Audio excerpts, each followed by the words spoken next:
Hello बच्चों, क्या हाल चाल? सब मजे में?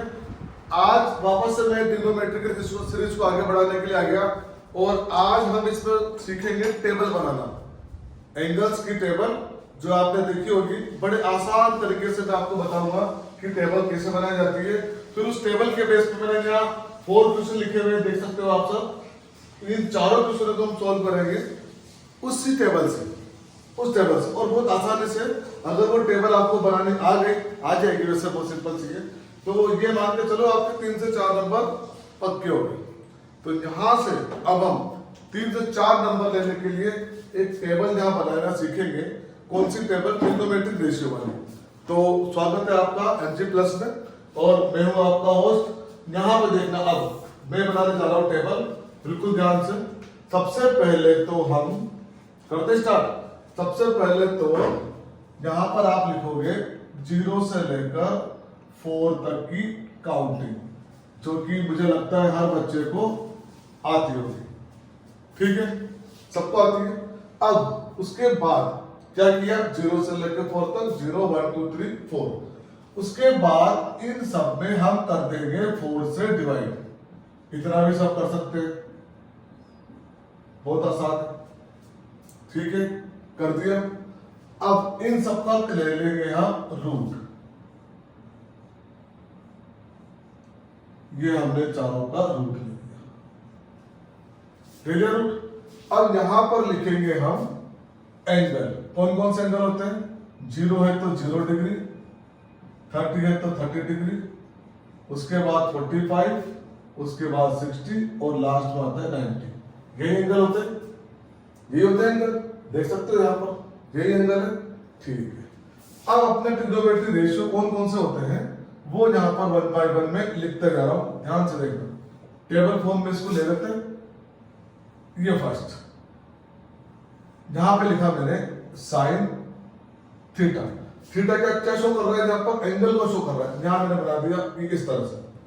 थीटा क्या शो करेगा? एंगल को, जैसे साइन 0 ये। अब देखो 0/4 क्या हो गया? ये 0। यहां पे देखो 1 का रूट होता है 1 और 4 का रूट होता है 2, तो ये क्या बन गया? 1/2। यहां पे देखना, ये कटा 1 टाइम, ये कटा 2 टाइम। 1 का रूट 1 और 2 का रूट 2। ठीक है, यहां से इसको ऐसे लाइन ड्रॉ कर लो, ये हो गया अलग। अब रूट 3 की वैल्यू √3 और 4 का √2। यहां से इसको भी अलग कर लो, और 4 से 4 कटा 1 टाइम और ये आ गया sin 90 पर। बस हो गया, अपना काम खत्म। ये एक लाइन आनी चाहिए बस, बाकी की 5 लाइन ऑटोमेटिक आएगी आपके सामने, देखना। उसके बाद आता है cos थीटा। अब क्या करेंगे? यहां से पूंछ पकड़ेंगे और इस पूरे नंबर को रिवर्स गिर मार देंगे। कहां से? 90 से। 90 से पकड़ा, उल्टा कर दो, इसको रिवर्स कर दो। 1 √3/2, ये 1/√2, ये 1/2 और ये 0। कितना आसान था ना? अब ये हो गया अपना कोस की वैल्यू खत्म।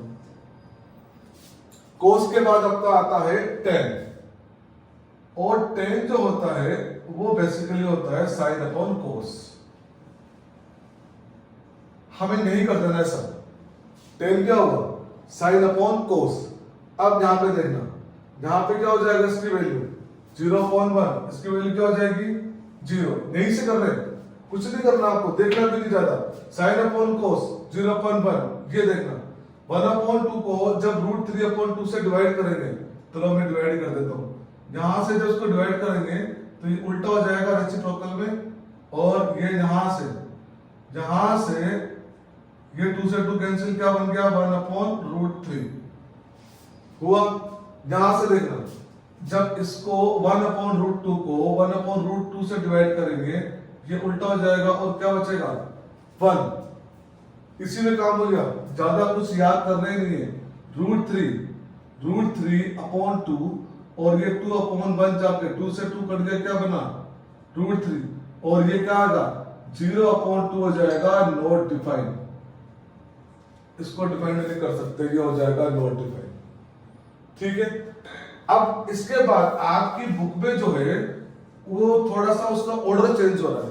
मैंने आपसे पहले भी कहा था फर्स्ट क्लास में, ऑर्डर यही याद रखना जो मैंने बताया है, साइन कोस टेन, और इसके बाद जो ऑर्डर आएगा वो होगा अपना कोट, और कोट जो होता है वो इसी का उल्टा होता है। इसका उल्टा कैसे, जैसा हमने कोस को किया था, यहां से पकड़ के इसको भी ऐसा कैसे उल्टा कर दो, तो 0 पे आ जाएगा नॉट डिफाइंड, इसको हम डिफाइन नहीं कर सकते। यहाँ आ जाएगा √3, यहाँ 1 का 1, यहाँ 1/√3, और ये 0 बन गया। ठीक है, साइन कोस टेन और कोट। अब जो आएगा वो क्या आ रहा है, सेक। सेक थीटा एक्चुअल में होता क्या है, 1/cos, मतलब रेसिप्रोकल ऑफ कोस जब हम कर देंगे तो क्या बन जाएगा, सेक। बड़ी आसानी से, मतलब सबको 1 करना है, कोस में जितनी वैल्यू उसका रिवर्स गियर मार दो, 1 का उल्टा भी कितना होता है, 1। ये देखो √3/2 का अगर उल्टा कर देते हैं तो क्या बन जाएगा, 2/√3। 1/√2 का उल्टा कर देते हो तो क्या बन जाएगा, √2, और 1/2 का उल्टा कर देते तो क्या बन जाएगा, और 0 का तो 0 रहेगा। 0 को कितना उल्टा सीधा करो 0 ही देता है। ठीक है, ये देखो यहां पर। अब जो ये इसके बाद लास्ट वाला हो गए 5, लास्ट वाला जो आएगा कोसेक, इसको करने के 2 तरीके, या तो आप साइन को रिवर्स मार दो, या फिर वहां से खींच के इसको उल्टा कर दो। देखो सेक की वैल्यू यहां से देखो, ये 0, यहां से भी 2, ये √2, ये √2/3, और ये आ गया 1। ये आपकी टेबल बनके हो गई रेडी। देखो क्या, ना कुछ याद करना है ना कुछ सीखना है। हमने फिर से एक बार रिपीट करता हूं, 0 से लेकर 4 तक काउंटिंग लिखी, सबके डिवाइड में लगाया 4, और सबका ले लिया रूट। अब एंगल कौन कौन से होते हैं, 0, 30, 45, 60 और 90। ठीक है, यहां तक। उसके बाद 0 को किसी भी नंबर से डिवाइड करेंगे, क्या मिल गया, 0। 1/4 का स्क्वायर रूट लिया तो 1/2, 1 का 1 और 4 का 2। 1/2 का स्क्वायर रूट लिया तो 1/√2।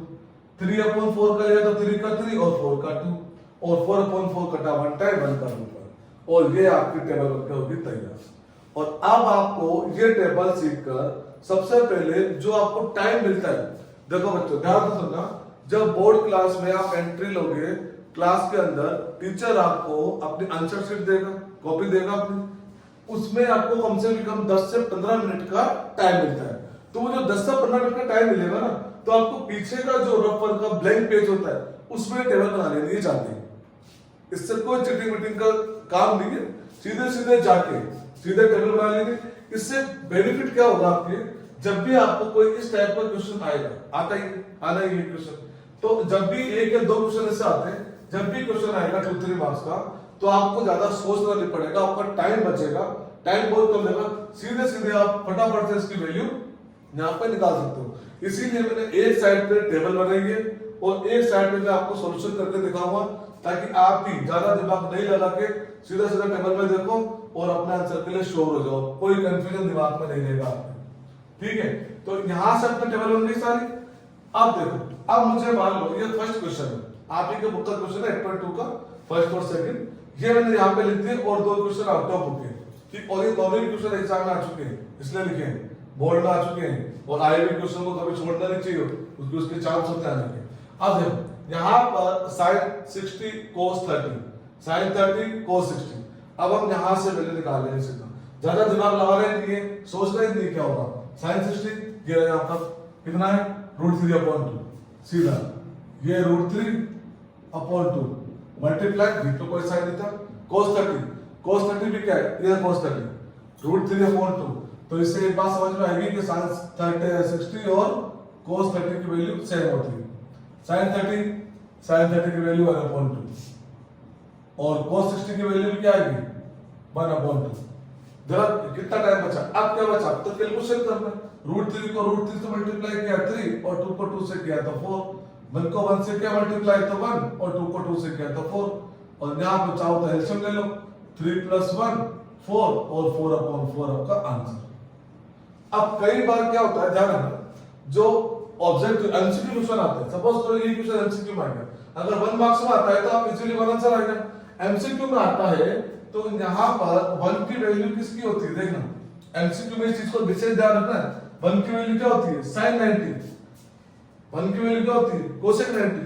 अगर आपको ऑप्शन में दिखे, ऑप्शन में अगर आपको दिखता है कि cosec 90 या sin 90, तो वो भी आपका आंसर सही माना जाएगा। ये 1 वर्ड का अगर आंसर आता है तो आपको कर देना है। अगर एमसीक्यू में आता है और आपने देखा कि 1 तो उसको ऑप्शन में नहीं है और ऑप्शन में तो sin 90 आ रहा है, तो फिर sin 90 आपका आंसर होगा। क्लियर? ठीक। दूसरा देखना कितना सिंपल क्वेश्चन है। इस क्वेश्चन को कई बच्चे 4-5 स्टेप में लेके जाते हैं, हम 1 स्टेप में इसको सॉल्व करने की कोशिश करते हैं। देखो 2 का तो 2 आ गया, ठीक है। अब tan 45 और cos 45 दोनों की वैल्यू क्या दे रखी है 1। सीधा सीधा आपका टाइम बचाने के लिए यहाँ पर टेबल अगर आपके सामने आ जाएगी तो आपको बहुत टाइम बचाता है। 1 का स्क्वायर और 1 का स्क्वायर सबको पता है 1 होता है। cos 30, ये cos 30, ये इसका स्क्वायर हमने कर दिया, ये हमने स्क्वायर इसका कर दिया, माइनस sin 60 की वैल्यू वो रही। अब यहाँ पर हम इसको सॉल्व नहीं करके आप देख सकते हो सीधा सीधा कि ये स्क्वायर में है, ये भी स्क्वायर में, दोनों वैल्यू सेम है, एक प्लस में एक माइनस में कट हो गया। अब 1 का स्क्वायर 1 और 1 into 2 2, एक ही स्टेप में आपका आंसर आ गया और 2 नंबर में, और कम से भी कम 3 से 4 बार ये क्वेश्चन आ चुका है बोर्ड में, बेसिक में भी आ चुका है, स्टैंडर्ड में आ चुका है। और मैंने आपको पहले बता चुका हूं, फिर बता रहा हूं, स्टैंडर्ड में सारे क्वेश्चन हार्ड नहीं आते हैं। ये सोच के मत जाना कि स्टैंडर्ड तो बहुत हार्ड क्वेश्चन है, इजी भी होता है कुछ। ठीक, ये हो गया। अब इसको देखिए, ये तो थे आपके तुक्के, ये क्वेश्चन आउट ऑफ बुक। देखो टेबल अगर सामने तो कितनी आसान हो गया, हमने कुछ सोचा ही नहीं, कुछ सोचने में टाइम खराब ही नहीं करा, सीधा देखा यहाँ पे लिखा। और ये टेबल तब बनानी है जब स्टार्टिंग में आपको कॉपी मिल जाएगी, लास्ट पेज पे बेटा बना देना, और जब जाने लगो तब उस पे ऐसे क्रॉस करके और चल जाएगा, उसको फर्क लिखते हैं। अब देखो cos 30 की वैल्यू क्या, देखो cos 30 की वैल्यू क्या आ रही है, √3/2। cos 45 कितना आ रहा है, cos 45 आ रहा है 1/√2 माइनस sin 30 की वैल्यू क्या आ रही है 1/2 और sin 45 1/√2। अब इसको सोल्व कर देना है। सोल्व किया, √3 को इस 1 से किया तो √3 और 2 को √2 से किया तो सेम नंबर, जहां भी सेम नंबर। यहां पर अपने एलसीएम लिया तो ये एलसीएम आ जाएगा और यहां आ जाएगा √3 - 1। अब इसको आगे सोल्व करने की जरूरत नहीं, अगर आपका आंसर आ गया यहाँ पर, ये आपका आंसर यहाँ खत्म हो जाएगा। ठीक है, कितना सिंपल था, यहां से आसानी से आप निकाल सकते हो इस क्वेश्चन को।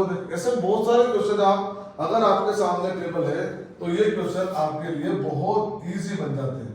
अब आराम से 3 से 4 नंबर जो भी है आप यहां से लेकर जा सकते हो। देखो 4 cot 45 मैंने थोड़ी देर पहले बताया था, tan 45 cot 45 1 होता है, 1 का स्क्वायर माइनस sec 60, जो cos 60 की वैल्यू है, अगर आपको एकदम से sec की वैल्यू पता नहीं लगे तो cos 60 की वैल्यू देख लो 1/2 और इसी का जस्ट उल्टा था 2। तो यहां पर क्या करेंगे, 2 का स्क्वायर कर देंगे, कर दिया, 2 का स्क्वायर किया plus sin square 60, sin square 60, sin 60 क्या है √3/2, इसका स्क्वायर कर देंगे। और cos 90 क्या हो रहा है 0, और 0 का स्क्वायर तो 0 ही रहेगा, फिर भी लगा देते हैं स्क्वायर के। 1 का स्क्वायर 1, 4 × 1, ये 2 का स्क्वायर कितना 4 प्लस √3 का स्क्वायर 2 और 2 का स्क्वायर 4 और ये 0। याद रखो 4 से 4 कट और 3/4 आपका आंसर। ठीक है, तो कैसा लगा आज का वीडियो, और वीडियो पर लाइक, अगर पसंद आया आपको तो लाइक जरूर करना, मेरे साथ जुड़े रहना। ऐसे ही इंटरेस्टिंग क्वेश्चन आपके लिए, आपकी एनसीईआरटी में से भी और आपको बुक में से भी जो क्वेश्चन बोर्ड में आ चुके हैं, मैं आपके लिए लेके आता रहूंगा। और ध्यान रखना, दिसंबर में अपनी टेस्ट सीरीज 10th की स्पेशल बैच चालू हो रहा है, उसको ज्वाइन करना मत भूलना। तो जल्दी जल्दी अपने दोस्तों के पास चैनल को शेयर करो, सब्सक्राइब करो, सबको बताओ कि अब आपको ट्यूशन की जरूरत ही नहीं है, घर बैठे फ्री में आपकी पूरी 10th क्लास कंप्लीट करने के लिए मैं आ गया हूं। Okay, good bye.